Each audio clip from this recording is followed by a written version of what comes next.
বাংলার এক ছোট্ট গ্রাম, চারদিকে সবুজ মাঠ আর পাখির ডাক। গ্রামের পাশে ছিল একটা পুরনো বড় বটগাছ। গ্রামের লোকেরা বলতো দিনের বেলাতেও নাকি এই বটগাছটা কথা বলে। একদিন দুই বন্ধু রিমি আর রাজু এই কথা শুনে খুব কৌতূহলী হল। রাজু, সবাই বলে গাছটা দিনের বেলাতেও কথা বলে। সত্যি নাকি, নাকি সবাই মজা করে বলছে? চল আজ দুপুরে গিয়ে দেখে আসি। ঠিক আছে, কিন্তু একটু ভয় লাগছে। দুপুর হল, চারদিকে রোদ, পাখির ডাক শোনা যাচ্ছে। রিমি আর রাজু চুপচাপ বটগাছটার কাছে গিয়ে দাঁড়াল।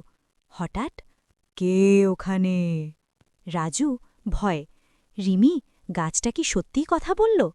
রিমি, আমরা আমরা শুধু দেখতে এসেছি। ভয় পেও না, আমি এই গ্রামের গাছ। আমি শুধু চাই মানুষ গাছগুলোকে ভালোবাসুক।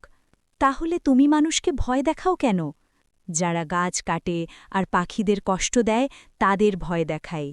রাজু, তাহলে তুমি তো গ্রামের পাহারাদার।